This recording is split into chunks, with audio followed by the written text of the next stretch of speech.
अस्सलाम वालेकुम। Chapter enzyme में आज का हमारा टॉपिक ऑफ डिस्कशन है क्लासिफिकेशन ऑफ एंजाइम।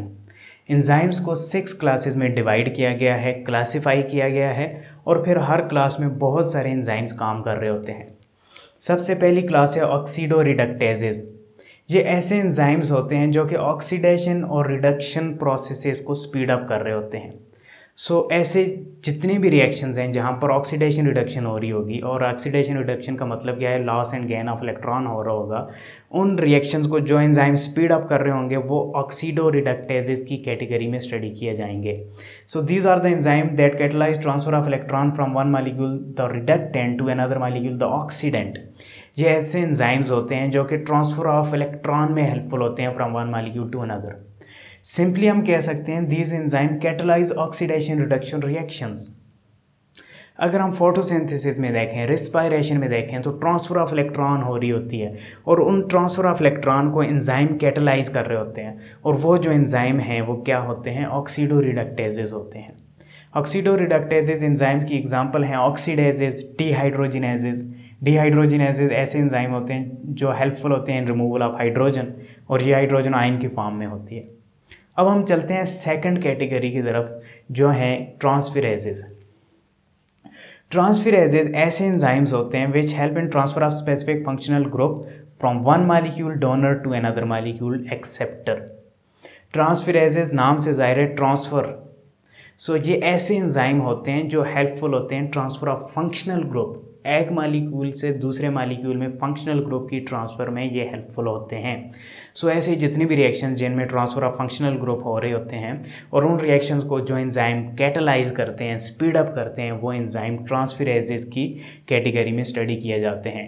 ट्रांसफेरेजेस एंजाइम्स की एग्जांपल हैं kinases, transaminases. Kinases helpful in phosphorylation, यानी एडिशन ऑफ फास्फोराइल ग्रुप में जो हेल्पफुल होते हैं वो काइनेजेस होते हैं। ट्रांसएमिनेजेस ऐसे एंजाइम्स होते हैं जो ट्रांसफर ऑफ एमाइन ग्रुप कर रहे होते हैं। ये एग्जांपल हैं ट्रांसफेरेजेस एंजाइम्स की। अब हम चलते हैं थर्ड कैटेगरी की तरफ। थर्ड क्लास जो है एंजाइम की वो है हाइड्रोलेजेस। हाइड्रोलेजेस ऐसे एंजाइम्स होते हैं which involve in hydrolysis of compounds using water. Hydrolysis का मतलब क्या होता है, lysis mean break down and hydro mean using water. ये एंजाइम्स क्या करते हैं, कंपाउंड्स की ब्रेक डाउन करते हैं यूजिंग वाटर। वाटर नेसेसरी है यहाँ पर, और ब्रेक डाउन में एनर्जी भी रिलीज़ होती है। हम जानते हैं लार्जर मॉलिक्यूल जब ब्रेक डाउन होते हैं स्मॉलर में एनर्जी रिलीज़ होती है। ये ऐसे प्रोसेसेस में हेल्पफुल होंगे जहाँ पर एनर्जी रिलीज़ हो रही होती है। फॉर एग्जांपल क्या है हाइड्रोलाइसिस की, amylase which help in hydrolysis of carbohydrate. Carbohydrate की ब्रेक डाउन होती है स्मॉलर मॉलिक्यूल में, और जो एंजाइम काम करते हैं वो हाइड्रोलाइसिस कहलाएंगे, और इसमें एनर्जी रिलीज़ होती है, आप जानते हैं। प्रोटीएजेस एक और एग्जांपल हैं जो हेल्पफुल होते हैं हाइड्रोलिसिस ऑफ प्रोटीन की ब्रेक डाउन कर रहे होते हैं। These are known as hydrolysis. अब हम चलते हैं फोर्थ कैटेगरी की तरफ, जो हैं लाइएजेस। लाइएजेस एंजाइम्स भी हाइड्रोलाइसिस की तरह ब्रेक डाउन कर रहे होते हैं मॉलिक्यूल्स की, but the difference is lyase enzyme catalyze the breaking of various chemical bonds by mean other than hydrolysis and oxidation।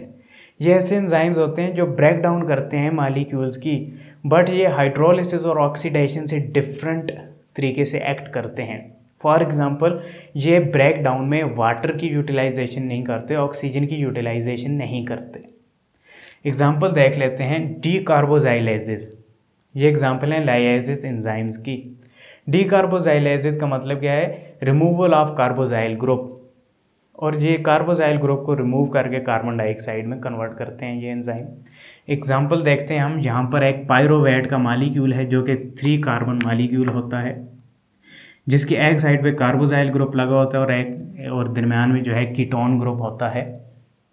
डीकार्बोजाइलेजेस क्या करेंगे, कार्बोजाइल ग्रुप को रिमूव करेंगे।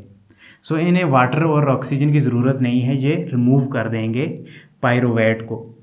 और पायरोवेट डीकार्बोजाइलेज स्पेसिफिक एंजाइम का नाम है जो पायरोवेट को कन्वर्ट करता है इनटू 2 मॉलिक्यूल्स। और ये कार्बोजाइल जो ग्रुप है ये टूटेगा और कार्बन डाइऑक्साइड बन जाता है, और पीछे जो मॉलिक्यूल बचेगा वो एसिटल्डिहाइड होगा, जहाँ पर हाइड्रोजन ऐड हो जाएगा। एसिटल्डिहाइड में एल्डिहाइड ग्रुप लगा होता है, और एल्डिहाइड आप जानते होंगे कि कार्बन डबल बॉन्ड हो कि एक साइड पे हाइड्रोजन का होना ज़रूरी होता है। अब हम चलते हैं फिफ्थ क्लास की तरफ एंजाइम की, जो है आइसोमेरेजेस। नाम से जाहिर है ऐसे एंजाइम जो आइसोमर्स बनाने में हेल्पफुल होते हैं। So these are the enzyme they convert a molecule from one isomer to another. Isomer क्या होता है? Having the same chemical formula, ऐसे केमिकल जिनका केमिकल फार्मूला सेम होता है बट स्ट्रक्चरल फार्मूला डिफरेंट होता है, और स्ट्रक्चरल फार्मूला डिफरेंट होने की वजह से उनकी प्रॉपर्टीज़, फिजिकल प्रॉपर्टीज़ भी चेंज हो जाती हैं।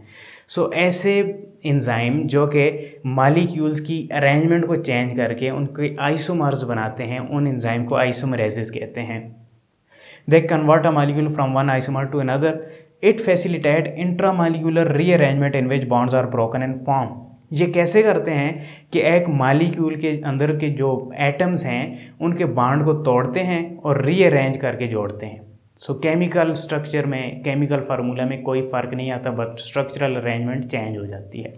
एग्जाम्पल अगर हम देखें तो आइसोमरेजेस, ये एंजाइम्स हैं जो स्पेसिफिक आइसोमरेजेस होते हैं।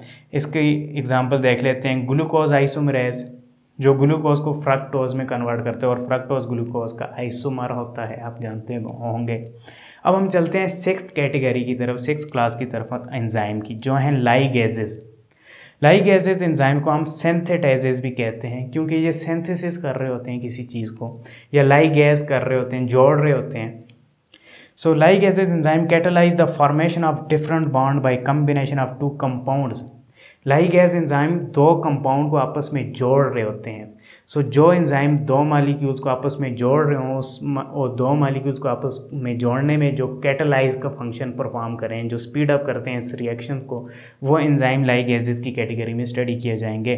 और इन एंजाइम की एग्जांपल है डीएनए पॉलीमरेजेस, डीएनए लाइगेजेस, यानी डीएनए के न्यूक्लियोटाइड को ये जोड़ रहे होते हैं लाइगेजेस। और ये कंडेंसेशन रिएक्शन को अगर आप देखें, जहाँ पर दो स्मॉलर मॉलिक्यूल मिलकर लार्जर मॉलिक्यूल बनते हैं, सो उनमें जो एंजाइम काम कर रहे होते हैं वो लाइगेजेस की कैटेगरी में स्टडी किए जाते हैं। और इन रिएक्शंस में एटीपी यूज्ड होती है, एनर्जी की ज़रूरत होती है, ये अपोजिट होता है हाइड्रोलाइसिस के। सो ये थे 6th कैटेगरीज ऑफ एंजाइम। आज हमारा एंजाइम का चैप्टर ख़त्म हो चुका है। नेक्स्ट लेक्चर में हम किसी न्यू चैप्टर की तरफ जाएंगे, और तब तक के लिए मुझे इजाज़त दें। शुक्रिया, अल्लाह हाफिज़।